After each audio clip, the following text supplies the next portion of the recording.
नमस्कार, सी न्यूज़ भारत पर वक्त हो चुका है न्यूज़ बुलेटिन का। मैं हूं अखिलेश पांडे। इस बुलेटिन में हम बताएंगे कि बदायूं में बिजली विभाग की लापरवाही से लोग क्यों हो रहे हैं परेशान। वहीं बुलंदशहर का जिक्र करेंगे, जहां केंद्रीय ग्रामीण विकास एवं पंचायती राज मंत्री गिरिराज सिंह का हुआ आगमन। साथ ही रोहतास का जिक्र करेंगे, जहां नोखा के एक मेडिकल दुकानदार ने डॉक्टर बनकर पीड़ित महिला को लगाया इंजेक्शन, जिससे महिला की हुई मौत। और भी तमाम खबरों पर आइए विस्तार से करते हैं चर्चा। उसाव थाना क्षेत्र के गांव बला नगला निवासी नक्षत्र पाल पुत्र छोटे लाल मंगलवार को अपने खेतों के आसपास भैंसों को चरा रहे थे। वहीं से बिजली विभाग की 11,000 की लाइन गुजर रही थी, जो कि जमीन से सिर्फ 8 फीट ऊंची थी। नक्षत्र पाल बारिश होने की वजह से छाता लगाए हुए थे। अचानक नक्षत्र पाल छाता लगाए थे और लाइन के नीचे पहुंच गए। लाइन नीची होने की वजह से छाता लाइन में टच हो गया, जिससे नक्षत्रपाल को करंट लग गया और वह बुरी तरीके से झुलस गए। वहां पर मौजूद लोगों ने छत्रपाल को तड़पते देखा और आनन फानन में उठाकर इलाज के लिए अस्पताल ले गए। बिजली विभाग की लापरवाही के चलते क्षेत्र में और भी घटनाएं हो रही हैं। बिजली विभाग की लापरवाही से जिले में किसानों की कई बार जानें भी जा चुकी हैं। बदायूं से सी न्यूज़ संवाददाता प्रताप सिंह की रिपोर्ट। खबर बुलंदशहर से है, जहां केंद्रीय ग्रामीण विकास एवं पंचायती राज मंत्री गिरिराज सिंह पहुंचे बुलंदशहर। सिकंदराबाद क्षेत्र स्थित निजी डेयरी के कार्यक्रम में मंत्री ने की शिरकत। किसानों को आधुनिक तकनीक अपनानी चाहिए, गिरिराज सिंह ने ऐसे आदेश दिए हैं। साथ ही उन्होंने कहा कि भारत दूध उत्पादन में नंबर 1 पर है। उन्होंने कहा कि गाँव तभी उठेगा जब खेत और किसान की तरक्की होगी। और गोबर और बच्चा मैं अभी प्रयोग कर रहा हूं। बच्चे पर तो प्रयोग हो गया है, लेकिन गोबर पर प्रयोग कर रहा हूं। गोबर का कितना रुपया मिल जाए प्रति किलो तो आप खुश होंगे? 2 रुपया नहीं, 3 रुपया। अभी कितना मिलता है? कोई खड़ा होके बोले कि मुझे गोबर का कीमत। हाँ, बेचते नहीं, बिक नहीं रहा, बिक ही नहीं रहा। तो बिक ही नहीं रहा तो बेचते नहीं क्या? अगर आपको कीमत मिले तो कितने रुपए में? ओ मान्यवर, अगर आपको गोबर की कीमत मिले तो 3 रुपये में बेचोगे? हाँ?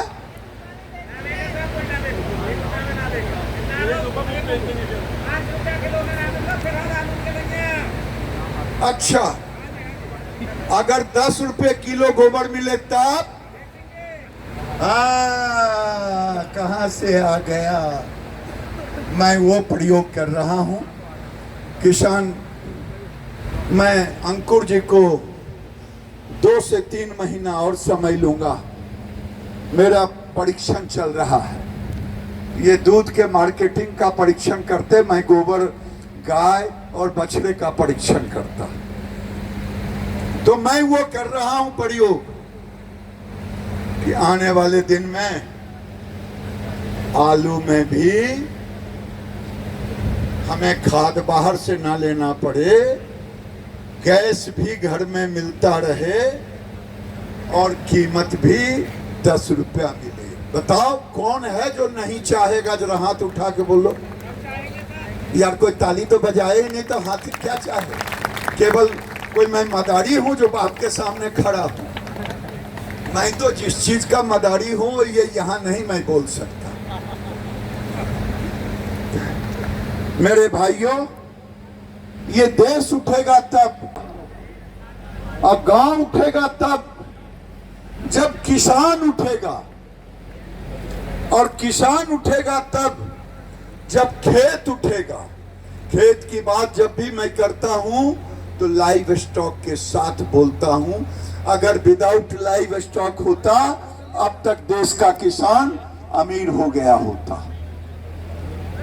तो देश उठेगा तब जब गांव उठेगा, गांव उठेगा तब जब किसान उठेगा, और किसान उठेगा तब जब खेत उठेगा, खेत उठेगा तब जब लाइव स्टॉक उसके साथ होगा। और खेत उठेगा तब जब जानवर का और खेत की लागत नीचे आएगा, यानी दूध जाएगा जानवर को पिलाने के लिए, माने उसके पैसे, और गोबर और बछिया रहेगा किसान के पास। देश खेत उठेगा तब जब लागत लगेगी, तब लागत लगेगी तब जब उपज का कीमत नीचे आएगा, यानी बछिया और गोबर की कीमत से हम ऊपर आएंगे। बुलंदशहर से सीनू संवाददाता नितिन सिंह राजपूत की रिपोर्ट। जिला झांसी के थाना समथर क्षेत्र के ग्राम बुडेरा कला के समीप समथर दबू संपर्क मार्ग पर स्कूल के लिए निकली 14 वर्षीय रागिनी में तेज रफ्तार से दौड़ रही समथर से भिंड जाने वाली प्राइवेट बस ने जोरदार टक्कर मार दी, जिसके बाद ड्राइवर मौका पाकर वहां से भाग निकला। वहीं घटना की सूचना मिलने पर परिजन अपनी घायल पुत्री को उपचार के लिए सामुदायिक समथर ले गए, जहां चिकित्सा प्रभारी ने प्राथमिक उपचार कर झांसी मेडिकल के लिए रेफर कर दिया। वहीं सूचना मिलने पर घटना स्थल पर थाना पुलिस भी पहुंची और बस एवं बस चालक दोनों को ही थाने लाकर कार्यवाही में जुट गई है। क्या नाम है आपका? जगत सिंह है सर, जगत सिंह। क्या घटना हुई है आपको? सर बच्ची पढ़ने गई थी 8 बजे स्कूल से, उससे बस आ रही थी 8 बजे की, और टक्कर हो गई बस से। किस जगह की घटना है? जो कबूतरन के डेरा के पास, बिल्कुल मेन कबूतरन के पास। अब कहाँ लाए हैं आप? आप सरकारी अस्पताल में ले जा समथर। क्या कहा डॉक्टर ने? डॉक्टर झांसी रेफर कर रहे हैं। कौन सी बस थी, कोई जानकारी है आपको? बस कहाँ जा रही थी बस भिंड, जो सुनाई में आता है कि भिंड और समथर से भिंड जाती। झांसी से सीनू संवाददाता शुभम त्रिपाठी की रिपोर्ट। खबर कैमूर से है, जहां एसपी सर्जिकल हॉस्पिटल चंदौली में एक मरीज को बंधक बनाकर अस्पताल के इंचार्ज द्वारा इलाज किया गया। दिए गए आवेदन में बताया गया कि दुर्गावती थाना क्षेत्र के रुइया गांव निवासी शिवधनी बिंद के पुत्र सियाराम बिंद बताए जाते हैं। मरीज सियाराम बिंद ने बताया कि मैं इलाज के लिए 5 सितंबर को दुर्गावती अस्पताल जा रहा था। तभी रास्ते में 2 स्टाफ मेरे पास आए और बोले कि हमारे हॉस्पिटल एसपी सर्जिकल चंदौली चलिए, आपका रास्ता सुविधा इलाज 25,000 में करा देंगे। हमें तथा मेरे परिजनों को बहला फुसला कर ले गए तथा ले जाने के बाद 25,000 की जगह 4,000 फ़ोन पे में पैसे जमा करा लिए। उसके बाद बोलने लगे कि हाइड्रोसिल नहीं, हर्निया तथा अपेंडिक्स का ऑपरेशन होगा। तुम लोग अपने घर से लगभग 50,000 रुपये मंगाओ। जहां पैसा देने का मेरे ऊपर दबाव बनाने लगे तथा गाली गलौज एवं मारपीट की और धमकी भी देने लगे। कहा कि अस्पताल से बाहर नहीं जाने दिया जाएगा। लगातार 6 दिनों तक मुझे तथा मेरे परिजनों के साथ अस्पताल में बंधक बनाकर मारपीट एवं प्रताड़ित कर पैसा दोहन किया। उसके बाद वहां से छोड़ा है, जहां भभुआ एसपी कार्यालय आवेदन देने आए हूं ताकि इस मामले की जांच कर कार्यवाही की जा सके। गए 5 तारीख को, वहाँ अनिल और मोनू चंदौली का 2 स्टाफ हटा गए। बोल रहे हैं कि यहाँ अच्छी दवाई नहीं होगी, चलिए हमारे यहाँ दवा होगी। और वहाँ जो है कि हम गए, मोबाइल फ़ोन पे पैसा डाल दिए और बोल रहे हैं कि हमारे यहाँ हाइड्रोसिल का केवल ऑपरेशन होता है, हर्निया का नहीं होता है। वहाँ हमके 6 दिन से लोग बंधक बना कर रख रहा है। बोल रहा है कि इसका भी ऑपरेशन करेंगे, 50,000 रुपया लगेगा। आज हम 50,000 रुपया देकर अपने घर आए और एसपी कार्यालय भी आवेदन लेकर गए। कैमूर से सीनू संवाददाता ओम प्रकाश तिवारी की रिपोर्ट। घटना रोहतास जिले के नोखा थाना क्षेत्र के नोखा बाजार की बताई गई है। मृतका नोखा निवासी राजू कुमारी गुप्ता की पत्नी प्रियंका देवी है। मृतका प्रियंका देवी के देवर बंधु कुमार का आरोप है कि उनकी भाभी प्रियंका देवी के बुखार होने पर नोखा में निजी जांच पर लाया गया, जहां जांच में टाइफाइड बुखार की बात सामने आई। इसी बीच जांच घर के पास स्थित एक मेडिकल दुकान पर पहुंचने पर दुकानदार ने डॉक्टर बनकर बीमार महिला को इंजेक्शन लगा दिया। जहां इंजेक्शन लगाते ही महिला का स्वास्थ्य बिगड़ने लगा तो परिजनों ने आनन फानन में सदर अस्पताल सासाराम लाने के दौरान महिला की मौत हो गई। सदर अस्पताल सासाराम में चिकित्सक ने महिला को देखते ही मृत घोषित कर दिया। फिलहाल नोखा थाना की पुलिस ने परिजनों की शिकायत पर महिला के शव को कब्जे में लेते हुए सदर अस्पताल सासाराम में पोस्टमार्टम कराकर परिजनों को सौंपते हुए अगली कार्यवाही जारी रखी है। अच्छा, ये घटना कैसे हुआ, क्या जानकारी है आपको इस घटना के बारे में? कैसे मौत हुई है ये महिला की? मॉडल जांच घर के पास गई जांच कराने के लिए। क्या हुआ था? उसको टाइफाइड बुखार हो गया था, तो हल्का फुल्का हो गया था। और उसके बाद वो गई बिहार मेडिकल के पास जांच लेकर, तो बिहार मेडिकल वाला इंजेक्शन दिया और उसी समय अचानक उसको तबीयत इतना बिगड़ गई कि वो वहीं पर गाज फेंकने लगी। तो हम लोग रास्ते में सासाराम लाए, रास्ते में ही दम तोड़ दी थी। सासाराम सरकार सदर अस्पताल में लेकर आए, तबीयत खराब हो गया तो उसको इलाज कराने के लिए लेकर आए। यहाँ डॉक्टर साहब क्या बोले? यहाँ डॉक्टर साहब बोले कि वे नहीं है। कौन गांव का मामला है ये? नोखा का मामला है। क्या नाम है मृतका के? प्रियंका देवी नाम है। कितना उम्र होता है? उनका उम्र हो गया 32-33 वर्ष हो गया। इनके पति का नाम? राजू कुमार गुप्ता। आप कौन है? हम उनका देवर लगेंगे, बंधु कुमार। आपको क्या लग रहा है कैसे इनकी मौत हुई होगी? उनको मौत हुई होगी कि वो इंजेक्शन जो है न गलत तरीक़ा से दिया है, इसी वजह से वो मरी हुई है। न तो घर से आई पैदल, अब उसके बाद घर से पैदल ही आते क्रम में इंजेक्शन दिया और तड़फड़ाने लगी, गाज फेंकने लगी, उसी समय रास्ते में मौत हो गई। रोहतास से सी न्यूज़ संवाददाता पंकज कुमार के साथ शशिकांत की रिपोर्ट।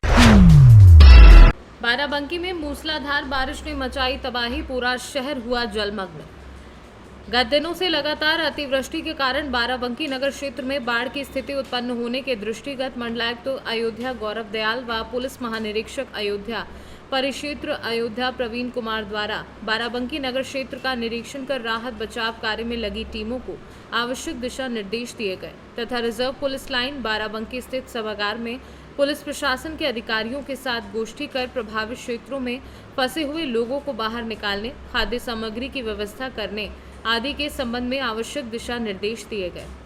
गोष्ठी के दौरान जिलाधिकारी बाराबंकी अविनाश कुमार व पुलिस अधीक्षक बाराबंकी दिनेश कुमार सिंह व अन्य अधिकारी कर्मचारी गण उपस्थित रहे।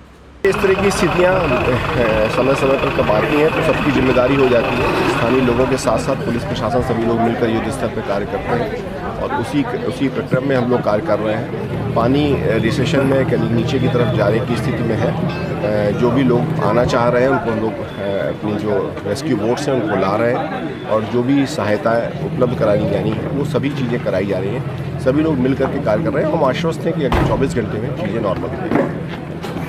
बाराबंकी से सीनू संवाददाता महेंद्र प्रताप सिंह की रिपोर्ट। भागलपुर व भागलपुर के आसपास के शहर में झपटमार एक बड़ी समस्या बनती जा रही है। हर दिन किसी न किसी इलाके में ऐसी घटना होती ही रहती है। हर वारदात का पुलिस को आरोपी झपटमार का सीसीटीवी फुटेज मिलता है, लेकिन पिछले 3 माह में कई घटनाएं हो चुकी हैं, लेकिन इस पर पुलिस अभी भी लगाम नहीं लगा सकी है। इसी बाबत मुजाहिदपुर बबरगंज एवं इशाकचक थाने के थाना प्रभारी एवं CIT 3 की टीम के साथ मुजाहिदपुर, इशाकचक और बबरगंज क्षेत्र के हॉटस्पॉट पर रोको टोको अभियान के तहत रेड जोन में चिन्हित किए गए लोगों को रोक कर सिटी DSP अजय कुमार चौधरी एवं अन्य पदाधिकारी एवं भारी मात्रा में पुलिस बल द्वारा मोटरसाइकिल की डिक्की, 4 पहिया वाहन की डिक्की की सघन जांच करती दिखी। वहीं जिनके पास वहां के कागजात नहीं थे या 4 पहिया वाहन में सीट बेल्ट नहीं लगाए थे या फिर मोटरसाइकिल चालक हेलमेट नहीं पहने थे, उसका चालान भी काटा गया। वहीं सिटी DSP अजय कुमार चौधरी ने बताया कि भागलपुर में इस तरह की वारदात को लगाम लगाने के लिए कदम उठाया गया है। उम्मीद है लगातार सॉन्ग चेकिंग अभियान करते रहने से जरूर इस पर लगाम लग सकती है और उम्मीद है कि इस तरह की वारदात भी कम होगी। क्या कर रहे हैं सर? शहरी क्षेत्र में चेन छिनतई, बैग छिनतई, मोबाइल छिनतई, रंगदारी और लूट के हॉटस्पॉट को चिन्हित किया गया है। जितने भी बबरगंज क्षेत्र है, मुजाहिदपुर, इशाकचक, तिलका मांझी, उन सारे क्षेत्रों पे जो हॉटस्पॉट के तौर पे चिन्हित किया गया है, उन सभी क्षेत्रों पे हमारे साथ आप देख रहे हैं बबरगंज के, मुजाहिदपुर के शाखा के थानाध्यक्ष और CIT की टीम है। पूरे टीम के द्वारा जितने भी हॉटस्पॉट है उसकी छापामारी की जा रही है, रेड किया जा रहा है, सर्च किया जा रहा है। साथ ही ट्रैफिक में जो भी आयाम है उसकी भी जांच हो रही है। जो लोग बिना हेलमेट के, बिना लाइसेंस के घूम रहे हैं उन पर भी हम लोग चालान काट रहे हैं। इस तरह से पूरी टीम के द्वारा इस तरह की घटनाओं को रोकथाम हेतु हम लोग इस तरह की कर रहे हैं। कुछ चलाने भी काटी सर क्या? हाँ, कुछ चलान भी काटी जा रही है। कुछ लोग बिना लाइसेंस के, बिना हेलमेट के चल रहे थे, ट्रिपल लोडिंग में चल रहे हैं। इन सबको चिन्हित करते हुए इन सबका फोटो लिया गया है। इन सबको ऑनलाइन चलान भी करते हैं। Thank you. भागलपुर से सीनू संवाददाता राहुल कुमार सिंह की रिपोर्ट। खबर भिंड से है, जहां विधायक संजीव सिंह कुशवाहा के द्वारा भिंड रक्षाबंधन महोत्सव का आयोजन किया गया, जिसमें क्षेत्रीय महिलाओं को आमंत्रण किया गया। विधायक संजीव सिंह कुशवाहा द्वारा रक्षाबंधन महोत्सव कार्यक्रम वर्ष 2018 से लगातार आयोजित किया जा रहा है। इसी के तारतम्य में 12 सितंबर को विधायक ने इस वर्ष भी रक्षाबंधन महोत्सव का आयोजन किया। कार्यक्रम में दूरदराज से महिलाएं शामिल होने के लिए सुबह से ही पहुंचने लगी। इस कार्यक्रम के आयोजन को लेकर 15 दिनों से तैयारियां जोरों से की गई। मंगलवार को महिलाओं ने कार्यक्रम स्थल MGS पहुंचकर विधायक को राखी बांधी और मिठाई खिलाकर आशीर्वाद दिया। विधायक ने इस कार्यक्रम के दौरान कहा कि मेरे क्षेत्र की महिलाओं से भाई बहन का पवित्र रिश्ता है। इस दौरान विधायक ने कार्यक्रम में पहुंची महिलाओं को सम्मान पूर्वक उपहार भी दिए। गौरतलब है कि दोपहर 2 बजे तक इस कार्यक्रम में लगभग 40,000 महिलाएं शामिल हुई। देगा हमारी बहन 10 रुपया। आज आपको हमारा भिंड में ऐतिहासिक कार्यक्रम किया गया, क्या कहेंगे आप? आज ऐतिहासिक कार्यक्रम किया गया है, इस विषय में आप क्या कहेंगे? देखिए, आप खुद देख रहे होंगे कितनी बड़ी संख्या में हमारी बहनें हमको आशीर्वाद देने के लिए आई हैं। बहन जी हम बाद में लेंगे, ये तुम्हारा आशीर्वाद ही मालाना बहुत है। ये बहुत बड़ी संख्या में बहनें मुझे आशीर्वाद देने के लिए आई, राखी बांधने के लिए आई, मुझे प्रोत्साहित करने के लिए आई। ये संबंध हमारा भाई बहन का है। मैंने उनसे कहा ये राजनीतिक कार्यक्रम नहीं है, ये पारिवारिक कार्यक्रम है, और जो संबंध हमने अपनी बहनों से स्थापित किया है उस संबंध को और ज़्यादा प्रगाढ़ करने के लिए इस तरीके के कार्यक्रम हम आयोजित करते हैं। हालांकि बहुत सारे लोगों ने कई तरह की बातें की, कटाक्ष किए, उनका जवाब हमारी बहनों ने इतनी बड़ी संख्या में आकर दे दिया है। आपने जो अनुमान लगाया था उससे ज़्यादा महिलाएं आई हैं, तो विरोधियों के दिल पर क्या बीत रही होगी? अब ये तो वही जाने आज कौन कौन सी दवाई खा के सोएंगे, लेकिन निश्चित तौर पर बहनों ने बहुत बड़ी संख्या में आके जो रिकॉर्ड तोड़ा है, आशीर्वाद दिया है। आप तो चूंकि मंच पे थे, जितनी है भीड़ की उससे ज़्यादा बाहर भीड़ थी। आपने अनुमान कितना लगाया था, कितनी महिलाएं आई होंगी? मैंने 50,000 का अनुमान लगाया था। मैंने 50,000 बहनों का अनुमान लगाया था। काफ़ी संख्या में ज़्यादा बढ़ के बहनें आई हैं, लेकिन कोई चिंता की बात नहीं है, सबकी हमने व्यवस्था करके रखी हुई है। और मैंने कहा ये कोई व्यवस्था की बात नहीं है, ये चिंता की बात नहीं है। हमारी बहनों ने भी साबित कर दिया कि हम किसी लालच की वजह से नहीं आए, अपने भाई को आशीर्वाद देने की वजह से आए। भिंड से सीनू संवाददाता विनोद शर्मा की रिपोर्ट। खबर बुलंदशहर से है, जहां हापुड़ अधिवक्ता प्रकरण पर वकीलों का जोरदार प्रदर्शन। बुलंदशहर नगर के मुख्य चौराहे काला आम पर वकीलों ने बनाई मानव श्रृंखला। बड़ी संख्या में वकीलों ने पहुंचकर विरोध प्रदर्शन किया। हापुड़ के DM और SSP को बर्खास्त करने की मांग करी। बुलंदशहर से सीनू संवाददाता नितिन सिंह राजपूत की रिपोर्ट। बरोडा के वागोडिया में उबलती गटरों से लोग परेशान हैं। वागोडिया में कई इलाकों में मेन बाजारों में गटरों से गंदा पानी, दुर्गंध पानी से व्यापारियों और आम लोगों में आक्रोश है। उच्चाधिकारी इन समस्याओं पर तत्कालीन रूप से कार्यवाही करे, ऐसी लोगों की मांग है। વેપારી બજારની અંદર વારે ઘડે ગટરો ઉભરાઈ રહી છે, તેનું વારે ઘડે નિરાકરણ માટે જાણ કરી છે, હજુ સુધી કોઈ નિરાકરણ આવ્યું નથી। તો તાત્કાલિક ધોરણે ગટરની માટે સુવિધા તાત્કાલિક ઉત્પન્ન કરે અને તાત્કાલિક ગટરો જે ઉભરાય છે એને બંધ કરે। એની રીતે વેપારી મિત્રોને બહુ તકલીફ પડી રહી છે, તેની રીતે ગ્રાહકો પણ આવતા નથી અને વેપારી દુકાનોવાળાને બધા લોકોને બહુ જ ગંધ મારે છે। તો એનું નિરાકરણ તાત્કાલિક લાવો। ગટરોનો પૂરેપૂરા વાઘોડિયામાં ગટરોનો પ્રશ્ન છે। અમે વેપારીઓ અહીં બેસવા માટે સમર્થ નથી, એટલું બધું દુર્ગંધ મારે છે। 2-3 દિવસથી રજૂઆત કરી છે, પણ હજુ કોઈ એનો નિકાલ થયો નથી। गुजरात से सीनू संवाददाता हुसैन मंसूरी की रिपोर्ट। फिलहाल के लिए इस न्यूज़ बुलेटिन में बस इतना ही। देश दुनिया की तमाम खबरों के लिए देखते रहें सी न्यूज़ भारत। हर खबर आपके साथ, आपके हाथ।